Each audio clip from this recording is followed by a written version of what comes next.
Summa Theologica pars Prima on Man, by St. Thomas Aquinas, translated by the Fathers of the English Dominican province. Question 84. Article 1. Whether the soul knows bodies through the intellect. Objection 1. It would seem that the soul does not know bodies through the intellect.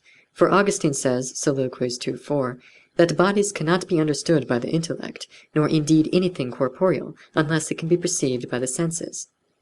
He also says, in the literal meaning of Genesis 12:24, that intellectual vision is one of those things that are in the soul by their essence.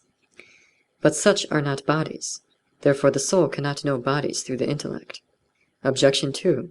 Further, as sense is to the intelligible, so is the intellect to the sensible. But the soul can by no means, through the senses, understand spiritual things which are intelligible. Therefore by no means can it, through the intellect, know bodies which are sensible. Objection 3. Further, the intellect is concerned with things that are necessary and unchangeable. But all bodies are mobile and changeable, therefore the soul cannot know bodies through the intellect. On the contrary, science is in the intellect. If therefore the intellect does not know bodies, it follows that there is no science of bodies, and thus perishes natural science which treats of mobile bodies. I answer that it should be said, in order to elucidate this question, that the early philosophers who inquired into the natures of things thought there was nothing in the world save bodies. And because they observed that all bodies are mobile, and considered them to be ever in a state of flux, they were of opinion that we can have no certain knowledge of the true nature of things. For what is in a continual state of flux cannot be grasped with any degree of certitude, for it passes away ere the mind can form a judgment thereon. According to the saying of Heraclitus, that it is not possible twice to touch a drop of water in a passing torrent, as the philosopher relates in Metaphysics 4 and Didacles 3:5. After these came Plato, who, wishing to save the certitude of our knowledge of truth through the intellect, maintained that, besides these things corporeal, there is another genus of beings, separate from matter and movement, which beings he called species in ideas, by participation of which each one of these singular and sensible things is said to be either a man or a horse or the like.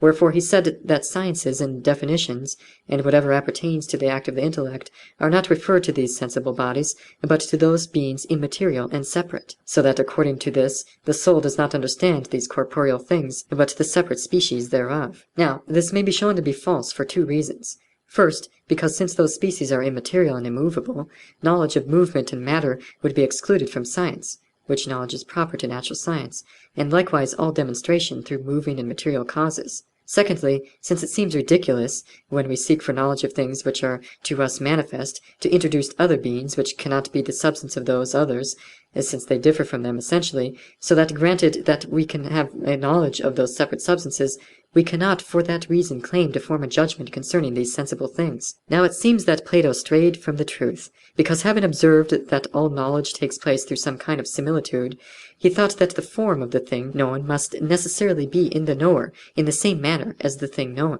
Then he observed that the form of the thing understood is in the intellect under conditions of universality, immateriality, and immobility, which is apparent from the very operation of the intellect, whose act of understanding has a universal extension, and is subject to a certain amount of necessity, for the mode of action corresponds to the mode of the agent's form. Wherefore he concluded that the things which we understand must have in themselves an essence under the same conditions of immateriality and immobility.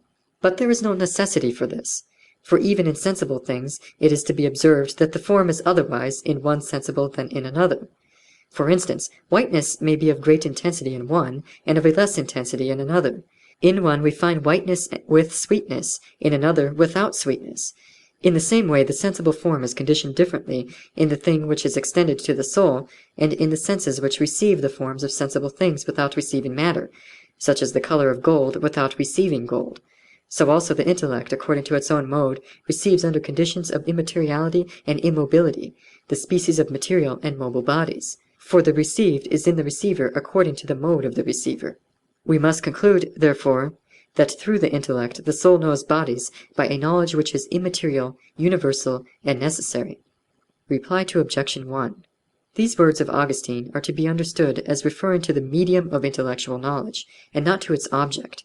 For the intellect knows bodies by understanding them, not indeed through bodies, nor through material and corporeal species, but through immaterial and intelligible species, which can be in the soul by their own essence. Reply to Objection 2. As Augustine says in The City of God 22:29, it is not correct to say that as the sense follows only bodies, so the intellect knows only spiritual things.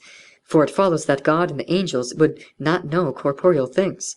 The reason of this diversity is that the lower power does not extend to those things that belong to the higher power, whereas the higher power operates in a more excellent manner those things which belong to the lower power. Reply to Objection 3. Every movement presupposes something immovable.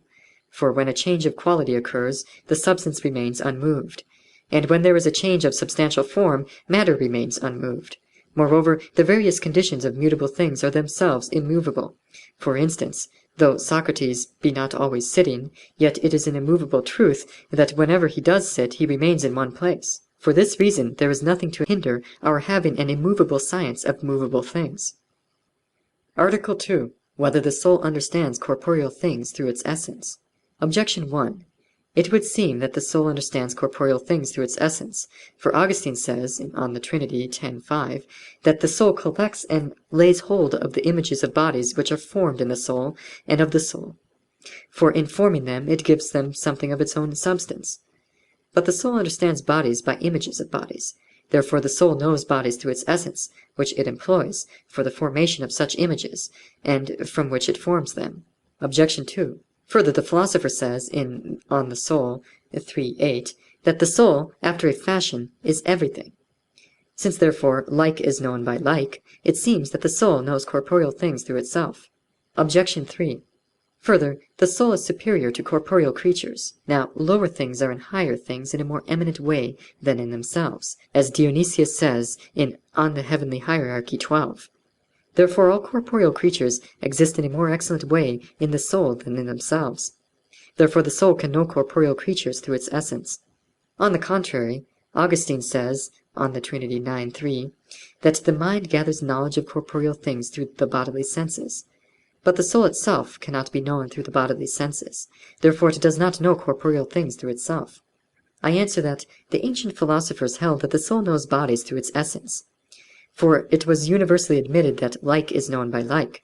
But they thought that the form of the thing known is in the knower in the same mode as in the thing known. The Platonists, however, were of a contrary opinion. For Plato, having observed that the intellectual soul has an immaterial nature and an immaterial mode of knowledge, held that the forms of things known subsist immaterially. While the earlier natural philosophers, observing that things known are corporeal and material, held that things known must exist materially, even in the soul that knows them. And therefore, in order to ascribe into the soul a knowledge of all things, they held that it has the same nature in common with all. And because the nature of a result is determined by its principles, they ascribed to the soul the nature of a principle. So that those who thought fire to be the principle of all held that the soul had the nature of fire, and in like manner as to air and water. Lastly, Empedocles, who held the existence of our four material elements in two principles of movement, said that the soul was composed of these. Consequently, since they held that things exist in the soul materially, they maintained that all the soul's knowledge is material, thus failing to discern intellect from sense. But this opinion will not hold. First, because in the material principle of which they spoke, the various results do not exist save in potentiality. But a thing is not known according as it is in potentiality, but only according as it is in act, as is shown in Metaphysics 9, Didascally 8:9. Wherefore neither is a power known except through its act. It is therefore insufficient to ascribe to the soul the nature of the principles in order to explain the fact that it knows all, unless we further admit in the soul natures and forms of each individual result, for instance of bone, flesh, and the like. Thus does Aristotle argue against Empedocles in On the Soul 1:5. Secondly, because if it were necessary for the thing known to exist materially in the knower, there would be no reason why things which have a material existence outside the soul should be devoid of knowledge. Why, for instance, if by fire the soul knows fire, that fire also which is outside the soul should not have knowledge of fire? We must conclude, therefore, that material things known must needs exist in the knower, not materially, but immaterially. The reason of this is because the act of knowledge extends to things outside the knower. For we know things even that are external to us. Now by matter the form of a thing is determined to some one thing. Wherefore it is clear that knowledge is an inverse ratio of materiality. and consequently things that are not receptive of form save materially have no power of knowledge whatever, such as plants, as the Philosopher says in On the Soul 2:12. But the more immaterially a thing receives a form of the thing known, the more perfect is its knowledge. Therefore the intellect which abstracts the species not only from matter, but also from the individuating conditions of matter, has more perfect knowledge than the senses, which receive the form of the thing known without matter indeed, but subject to material conditions. Moreover, among the senses, sight has the most perfect knowledge, because it is the least material, as we have remarked above in question 78, Article 3. While among intellects the more perfect is the more immaterial.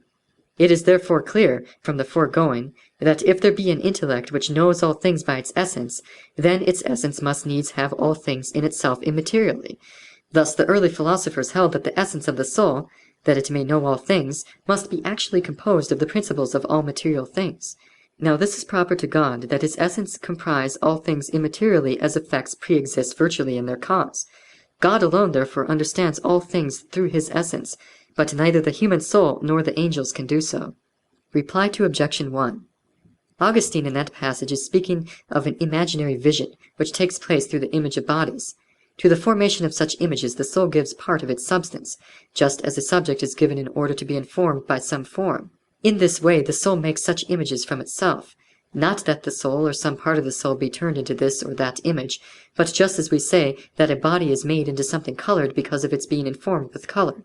That this is the sense is clear from what follows. For he says that the soul keeps something, namely, not informed with such image, which is able freely to judge of the species of these images, and that this is the mind or intellect. And he says that the part which is informed with these images, namely, the imagination, is common to us and beasts. Reply to Objection 2. Aristotle did not hold that the soul is actually composed of all things, as did the earlier philosophers. He said that the soul is all things after a fashion, forasmuch as it is in potentiality to all, through the senses, to all things sensible, through the intellect, to all things intelligible. Reply to Objection 3. Every creature has a finite and determinate essence. Wherefore, although the essence of the higher creature has a certain likeness to the lower creature, forasmuch as they have something in common generically, yet it has not a complete likeness thereof, because it is determined to a certain species other than the species of the lower creature. But the divine essence is a perfect likeness of all, whatsoever may be found to exist in things created, being the universal principle of all. Article 3.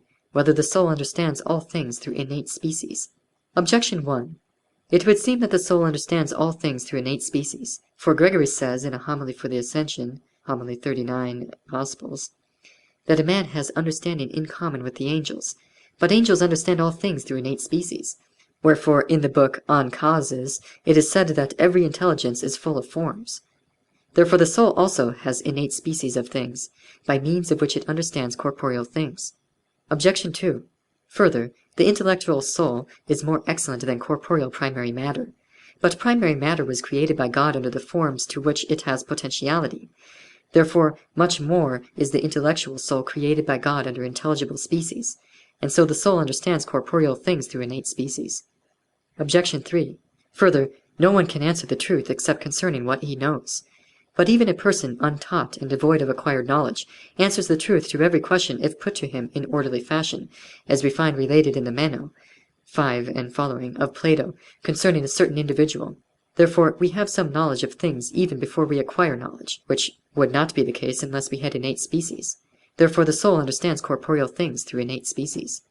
On the contrary, the philosopher, speaking of the intellect, says, in On the Soul 3:4, that it is like a tablet on which nothing is written. I answer that, since form is the principle of action, a thing must be related to the form which is the principle of an action, as it is to that action. For instance, if upward motion is from lightness, then that which only potentially moves upward must needs be only potentially light, but that which actually moves upward must needs be actually light. Now we observe that man sometimes is only a potential knower, both as to sense and as to intellect, and he is reduced from such potentiality to act, through the action of sensible objects on his senses, and to the act of sensation, by instruction or discovery, to the act of understanding. Wherefore we must say that the cognitive soul is in potentiality both to the images which are the principles of sensing, and to those which are the principles of understanding. For this reason Aristotle, in On the Soul 3:4, held that the intellect by which the soul understands has no innate species, but is at first in potentiality to all such species. But since that which has a form actually is sometimes unable to act according to that form on account of some hindrance, as a light thing may be hindered from moving upwards, for this reason did Plato hold that naturally man's intellect is filled with all intelligible species, but that, by being united to the body, it is hindered from the realization of its act. But this seems to be unreasonable. First, because if the soul has a natural knowledge of all things, it seems impossible for the soul so far to forget the existence of such knowledge as not to know itself to be possessed thereof. For no man forgets what he knows naturally, that, for instance, the whole is larger than the part, and such like. And especially unreasonable does this seem if we suppose that it is natural to the soul to be united to the body, as we have established above in question 76, Article 1. For it is unreasonable that the natural operation of the thing be totally hindered by that which belongs to it naturally. Secondly, the falseness of this operation is clearly proved from the fact that if a sense be wanting, the knowledge of what is apprehended through that sense is wanting also. For instance, a man who is born blind can have no knowledge of colors. This would be the case if the soul had innate images of all intelligible things. We must therefore conclude that the soul does not know corporeal things through innate species. Reply to Objection 1. Man indeed has intelligence in common with the angels, but not in the same degree of perfection, just as the lower grades of bodies, which merely exist, according to Gregory, Homily on Ascension 24 in the Gospels, has not the same degree of perfection as the higher bodies. For the matter of the lower bodies is not totally completed by its form, but is in potentiality to forms which it has not, whereas the matter of heavenly bodies is totally completed by its form, so that it is not in potentiality to any other form, as we have said above in question 66, Article 2. In the same way, the angelic intellect is perfected by intelligible species, in accordance with its nature, whereas the human intellect is in potentiality to such species. Reply to Objection 2. Primary matter has substantial being through its form. Consequently, it had need to be created under some form, else it would not be in act. But once it exists under one form, it is in potentiality to others. On the other hand, the intellect does not receive substantial being through the intelligible species, and therefore there is no comparison. Reply to Objection 3. If questions be put in an orderly fashion, they proceed from universal self-evident principles to what is particular. Now, by such a process knowledge is produced in the mind of the learner. Wherefore, when he answers the truth to a subsequent question, this is not because he had knowledge previously, but because he thus learns for the first time. For it matters not whether the teacher proceed from universal principles to conclusions by questioning or by asserting, for in either case the mind of the listener is assured of what follows by that which preceded. Article 4. Whether the intelligible species are derived by the soul from certain separate forms. Objection 1. It would seem that the intelligible species are derived by the soul from some separate forms. For whatever is such by participation is caused by what is such essentially. For instance, that which is on fire is reduced to fire as the cause thereof. But the intellectual soul, forasmuch as it is actually understanding, participates the thing understood. For, in a way, the intellect in act is the thing understood in act. Therefore, what in itself and in its essence is understood in act, is the cause that the intellectual soul actually understands. Now that which in its essence is actually understood is a form existing without matter. Therefore the intelligible species, by which the soul understands, are caused by some separate forms. Objection 2. Further, the intelligible is to the intellect as the sensible is to the sense. But the sensible species which are in the senses, and by which we sense, are caused by the sensible object which exists actually outside the soul. Therefore the intelligible species by which our intellect understands are caused by some things actually intelligible, existing outside the soul. But these can be nothing else than forms separate from matter. Therefore the intelligible forms of our intellect are derived from some separate substances. Objection 3. Further, whatever is in potentiality is reduced to act by something actual. If, therefore, our intellect, previously in potentiality, afterwards actually understands, this must needs be caused by some intellect which is always in act. But this is a separate intellect. Therefore, the intelligible species by which we actually understand are caused by some separate substances. On the contrary, if this were true, we should not need the senses in order to understand. And this is proved to be false, especially from the fact that if a man be wanting in a sense, he cannot have any knowledge of the sensibles corresponding to that sense. I answer that some have held that the intelligible species of our intellect are derived from certain separate forms or substances, and this in two ways. For Plato, as we have said in Article 1, held that the forms of sensible things subsist by themselves without matter.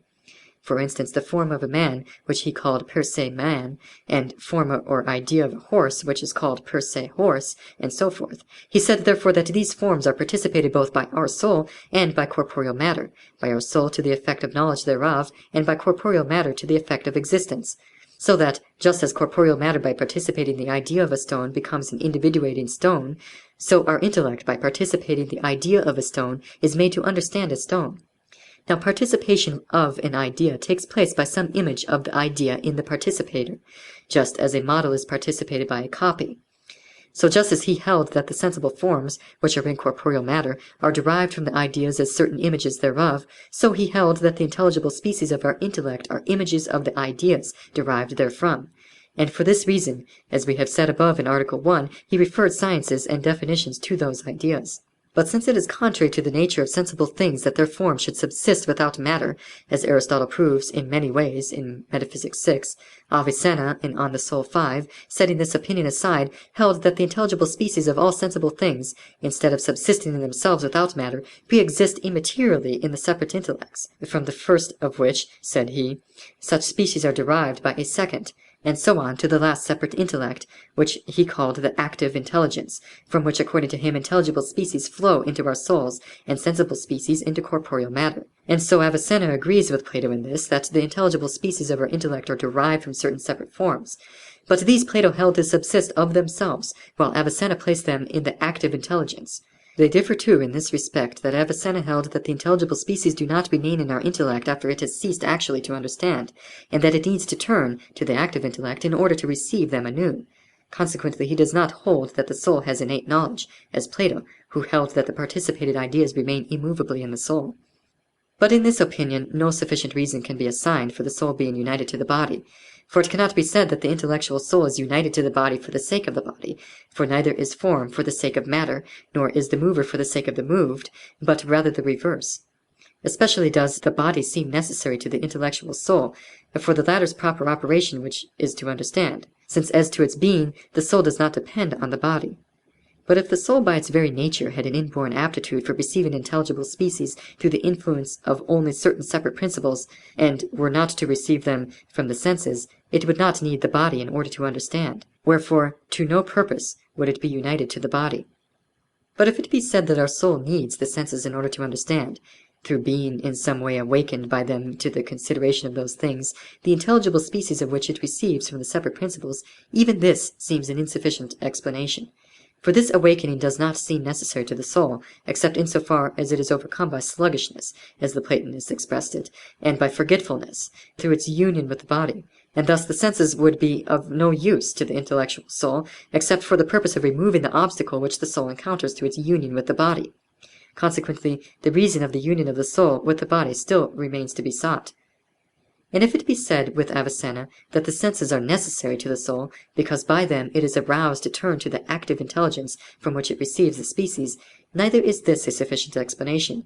Because if it is natural for the soul to understand through species derived from the active intelligence, it follows that at times the soul of an individual wanting in one of the senses can turn to the active intelligence, either from the inclination of its very nature, or through being roused by another sense, to the effect of receiving the intelligible species of which the corresponding sensible species are wanting. And thus a man born blind could have knowledge of colors, which is clearly untrue. We must therefore conclude that the intelligible species by which our soul understands are not derived from separate forms. Reply to Objection 1. The intelligible species which are participated by our intellect are reduced, as to their first cause, to a first principle which is by its essence intelligible, namely God. But they proceed from that principle by means of the sensible forms and material things, from which we gather knowledge, as Dionysius says in the Divine Names 7. Reply to Objection 2. Material things, as to the being which they have outside the soul, may be actually sensible, but not actually intelligible. Wherefore there is no comparison between sense and intellect. Reply to Objection 3. Our passive intellect is reduced from potentiality to act by some being in act, that is by the active intellect, which is a power of the soul, as we have said in Question 79, Article 4, and not by a separate intelligence, as proximate cause, although perchance as remote cause. Summa Theologica, Pars Prima, on Man, by St. Thomas Aquinas. translated by the Fathers of the English Dominican province. Question 84. How the soul, while united to the body, understands corporeal things beneath it. Part 2. Fifth Article. Part 1, Question 84, Article 5. Whether the intellectual soul knows material things in the eternal types. Objection 1.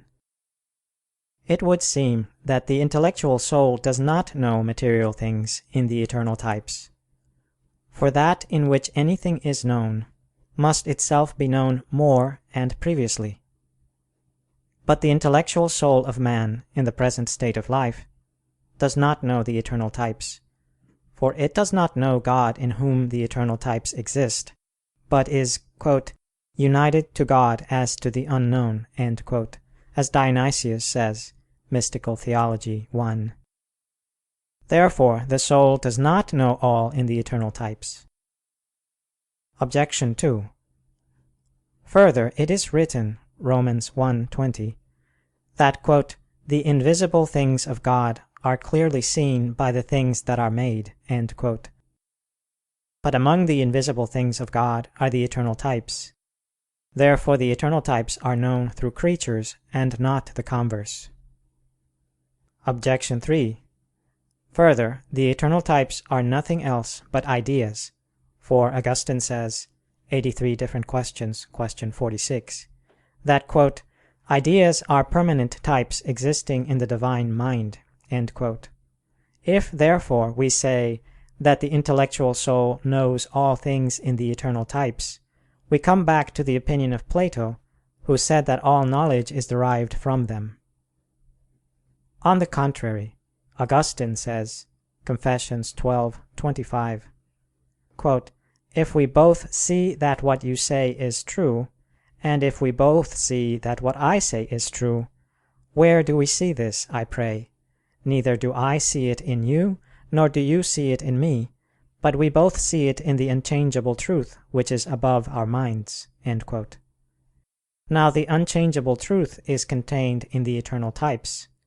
Therefore the intellectual soul knows all true things in the eternal types. I answer that, as Augustine says on Christian Teaching 2:11, "If those who are called philosophers said by chance anything that was true and consistent with our faith, we must claim it from them as from unjust possessors. For some of the doctrines of the heathens are spurious imitations or superstitious inventions, which we must be careful to avoid when we renounce the society of the heathens."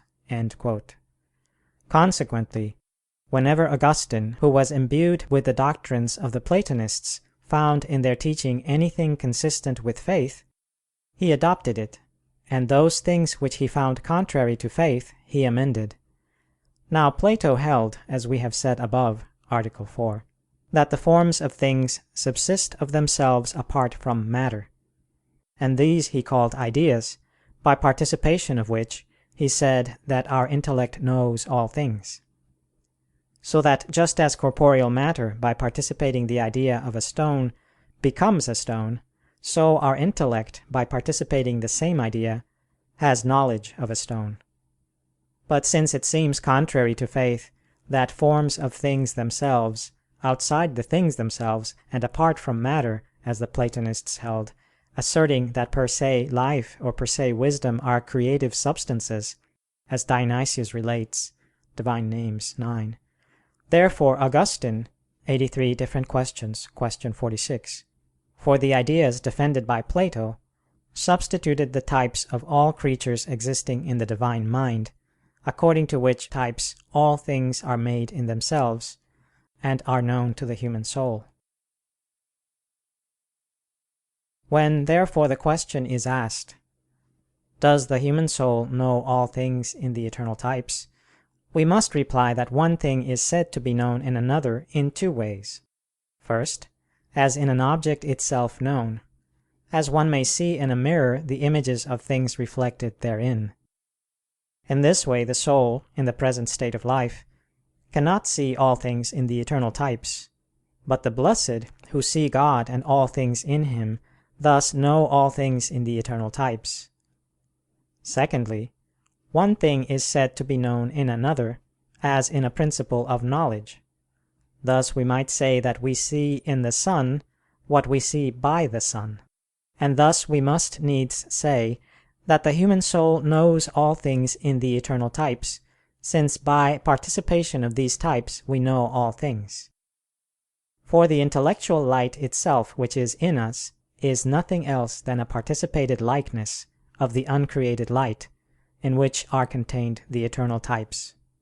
Whence it is written, Psalm 4, 6 and 7, "Many say, Who showeth us good things?"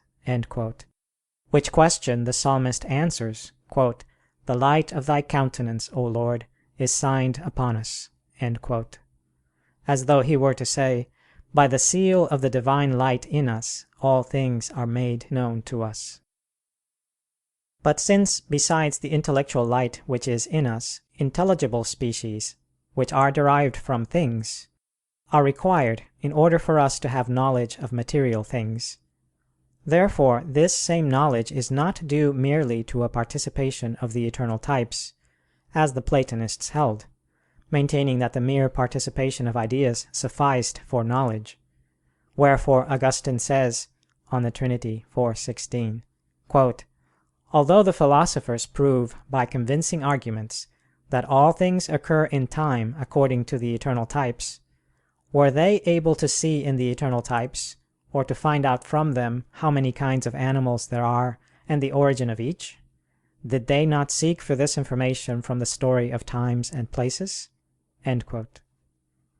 But that Augustine did not understand all things to be known in their "eternal types," or in the "unchangeable truth," as though the eternal types themselves were seen, is clear from what he says (83 Different Questions, question 46, viz., that "not each and every rational soul can be said to be worthy of that vision," namely, of the eternal types, "but only those that are holy and pure," such as the souls of the blessed. From what has been said, the objections are easily solved. Sixth Article. Part 1, Question 84, Article 6. Whether intellectual knowledge is derived from sensible things? Objection 1. It would seem that intellectual knowledge is not derived from sensible things. For Augustine says (83 Different Questions, question 9) that "we cannot expect to learn the fullness of truth from the senses of the body." This he proves in two ways. First, because "whatever the bodily senses reach is continually being changed, and what is never the same cannot be perceived." Secondly, because "whatever we perceive by the body, even when not present to the senses, may be present to the imagination, as when we are asleep or angry, yet we cannot discern by the senses whether what we perceive be the sensible object or the deceptive image thereof. Now nothing can be perceived which cannot be distinguished from its counterfeit." And so he concludes that we cannot expect to learn the truth from the senses. But intellectual knowledge apprehends the truth. Therefore intellectual knowledge cannot be conveyed by the senses. Objection 2. Further, Augustine says (The Literal Meaning of Genesis, 12:16), "We must not think that the body can make any impression on the spirit, as though the spirit were to supply the place of matter in regard to the body's action. For that which acts is in every way more excellent than that which it acts on." Whence he concludes that "the body does not cause its image in the spirit, but the spirit causes it in itself." Therefore intellectual knowledge is not derived from sensible things. Objection 3. Further, an effect does not surpass the power of its cause. But intellectual knowledge extends beyond sensible things, for we understand some things which cannot be perceived by the senses. Therefore intellectual knowledge is not derived from sensible things. On the contrary, the philosopher says (Metaphysics 1:1, Posterior Analytics 2:15) that the principle of knowledge is in the senses. I answer that, on this point the philosophers held three opinions. For Democritus held that "all knowledge is caused by images issuing from the bodies we think of and entering into our souls," as Augustine says in his letter to Dioscorus 118:4. And Aristotle says, on Sleep and Waking, that Democritus held that knowledge is caused by a "discharge of images," and the reason for this opinion was that both Democritus and the other early philosophers did not distinguish between intellect and sense, as Aristotle relates (De Anima iii, 3).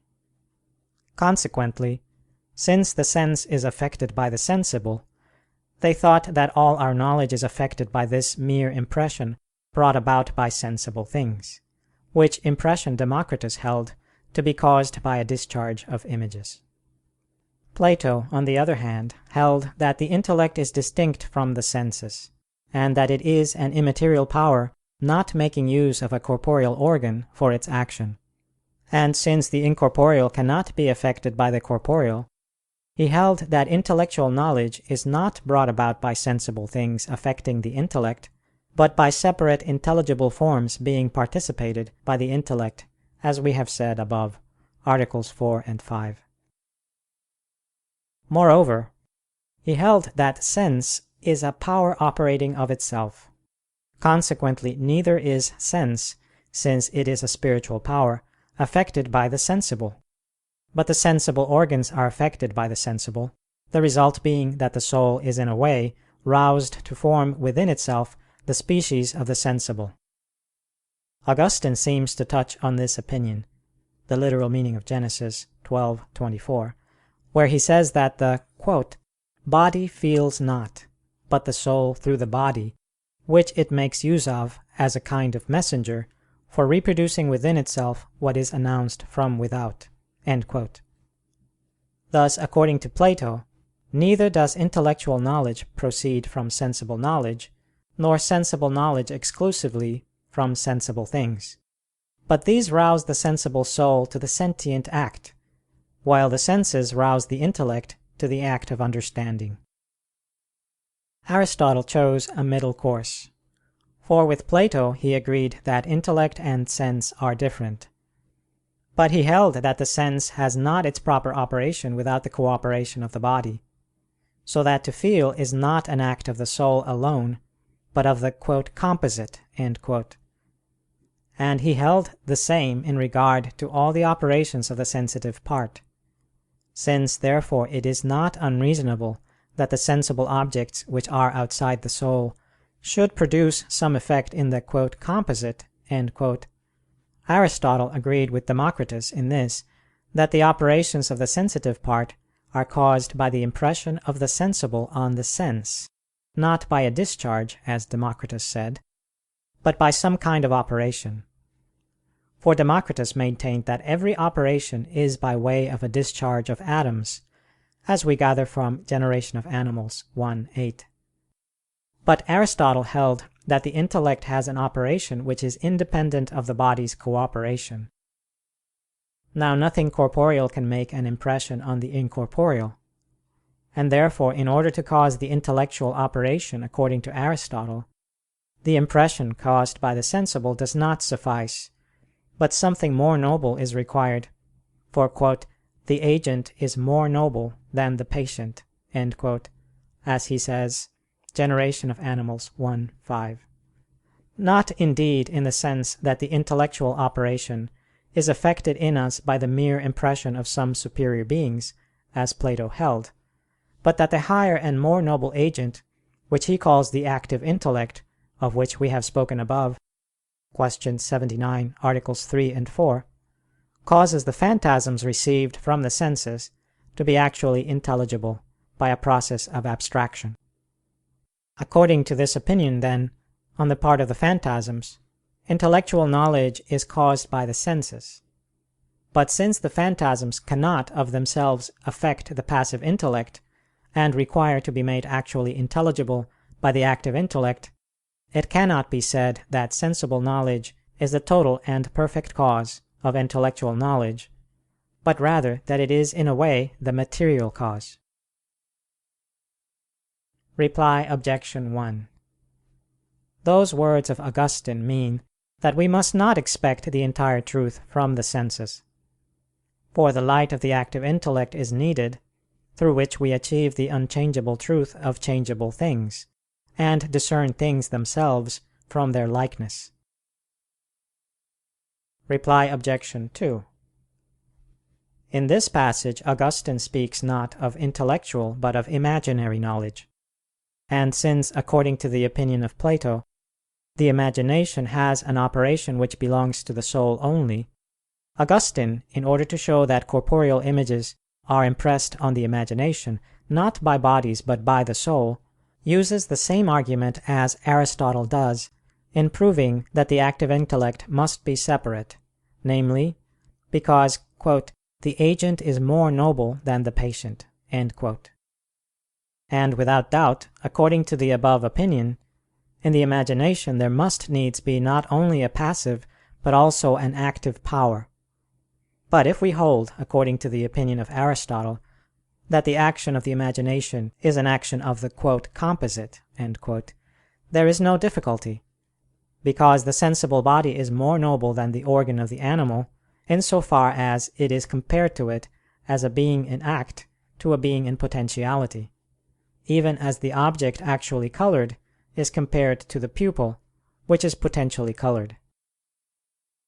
It may, however, be said, although the first impression of the imagination is through the agency of the sensible, since "fancy is movement produced in accordance with sensation" (De Anima iii, 3), that nevertheless there is in man an operation which, by synthesis and analysis, forms images of various things, even of things not perceived by the senses. And Augustine's words may be taken in this sense. Reply Obj. 3. Sensitive knowledge is not the entire cause of intellectual knowledge, and therefore it is not strange that intellectual knowledge should extend further than sensitive knowledge. Seventh Article, Part 1, Question 84, Article 7. Whether the intellect can actually understand through the intelligible species of which it is possessed, without turning to the phantasms. Objection 1. It would seem that the intellect can actually understand through the intelligible species of which it is possessed, without turning to the phantasms. For the intellect is made actual by the intelligible species by which it is informed. But if the intellect is in act, it understands.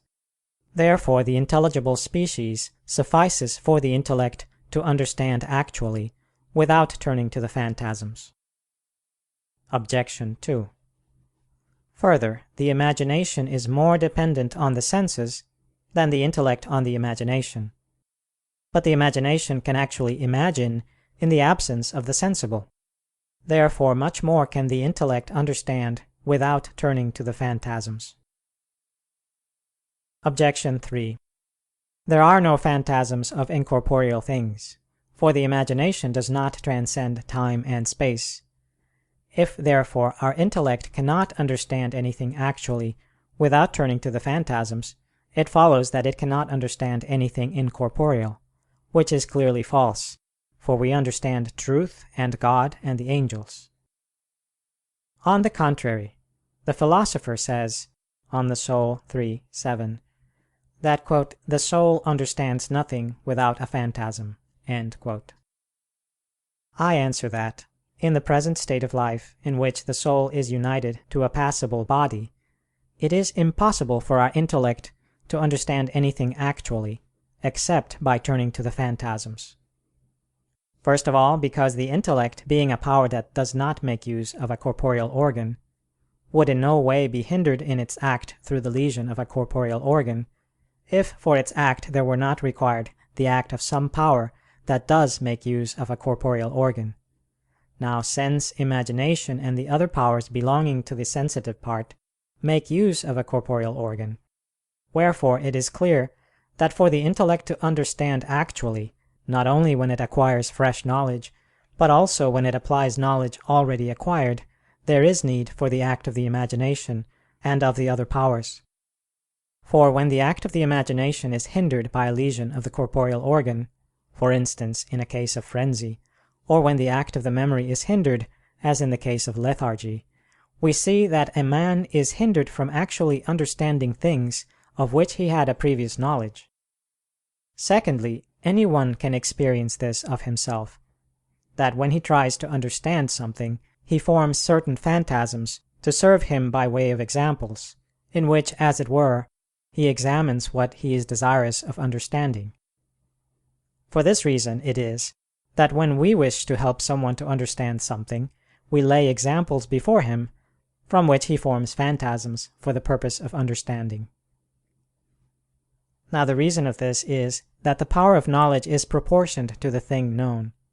Wherefore the proper object of the angelic intellect, which is entirely separate from a body, is an intelligible substance separate from a body. Whereas the proper object of the human intellect, which is united to a body, is a quiddity or nature existing in corporeal matter, and through such natures of visible things, it rises to a certain knowledge of things invisible. Now it belongs to such a nature to exist in an individual, and this cannot be apart from corporeal matter. For instance, it belongs to the nature of a stone to be in an individual stone, and to the nature of a horse to be in an individual horse, and so forth. Wherefore the nature of a stone or any material thing cannot be known completely and truly, except inasmuch as it is known as existing in the individual. Now we apprehend the individual through the senses and the imagination. And therefore for the intellect to understand actually its proper object, it must of necessity turn to the phantasms in order to perceive the universal nature existing in the individual. But if the proper object of our intellect were a separate form, or if, as the Platonists say, the natures of sensible things subsisted apart from the individual, there would be no need for the intellect to turn to the phantasms whenever it understands. Reply Obj. 1. The species preserved in the passive intellect exist there habitually when it does not understand them actually, as we have said above, Q. 79, Article 6. Wherefore, for us to understand actually, the fact that the species are preserved does not suffice. We need further to make use of them in a manner befitting the things of which they are the species, which things are natures existing in individuals. Reply Obj. 2. Even the phantasm is the likeness of an individual thing. Wherefore the imagination does not need any further likeness of the individual, whereas the intellect does. Reply Obj. 3. Incorporeal things, of which there are no phantasms, are known to us by comparison with sensible bodies, of which there are phantasms. Thus we understand truth by considering a thing of which we possess the truth. And God, as Dionysius says (Divine Names 1), we know as cause, by way of excess, and by way of remotion. Other incorporeal substances we know, in the present state of life, only by way of remotion, or by some comparison to corporeal things. And therefore, when we understand something about these things, we need to turn to phantasms of bodies, although there are no phantasms of the things themselves. Eighth Article. Part 1, Question 84, Article 8. Whether the judgment of the intellect is hindered through suspension of the sensitive powers. Objection 1. It would seem that the judgment of the intellect is not hindered by suspension of the sensitive powers. For the superior does not depend on the inferior, But the judgment of the intellect is higher than the senses. Therefore the judgment of the intellect is not hindered through suspension of the senses. Objection 2. Further, to syllogize is an act of the intellect. But during sleep the senses are suspended, as is said in On Sleep and Waking 1. And yet it sometimes happens to us to syllogize while asleep. Therefore the judgment of the intellect is not hindered through suspension of the senses. On the contrary, what a man does while asleep, against the moral law, is not imputed to him as a sin, as Augustine says, the literal meaning of Genesis 12:15. But this would not be the case if man, while asleep, had free use of his reason and intellect. Therefore the judgment of the intellect is hindered by suspension of the senses. I answer that, as we have said above, Article 7, our intellect's proper and proportionate object is the nature of a sensible thing. Now a perfect judgment concerning anything cannot be formed, unless all that pertains to that thing's nature be known, especially if that be ignored which is the term and end of judgment.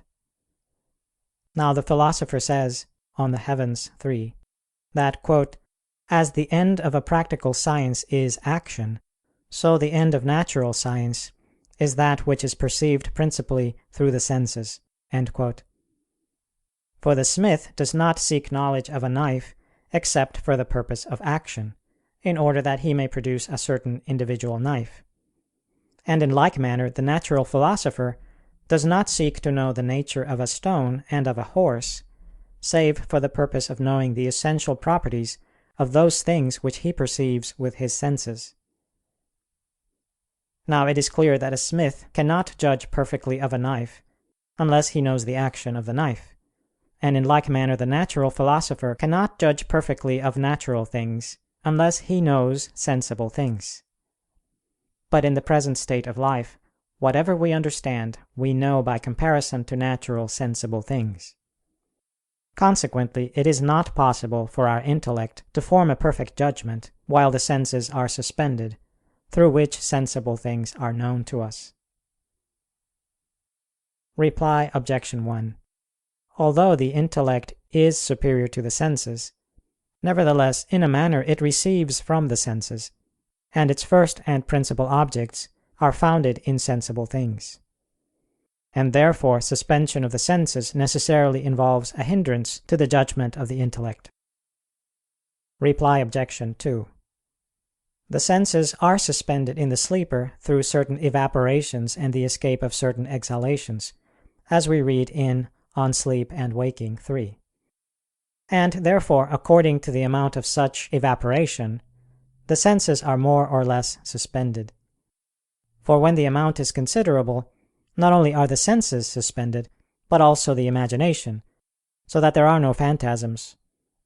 Thus does it happen, especially when a man falls asleep after eating and drinking copiously. If, however, the evaporation be somewhat less, phantasms appear, but distorted and without sequence. Thus it happens in a case of fever. And if the evaporation be still more attenuated, the phantasms will have a certain sequence. Thus especially does it happen towards the end of sleep, in sober men, and those who are gifted with a strong imagination.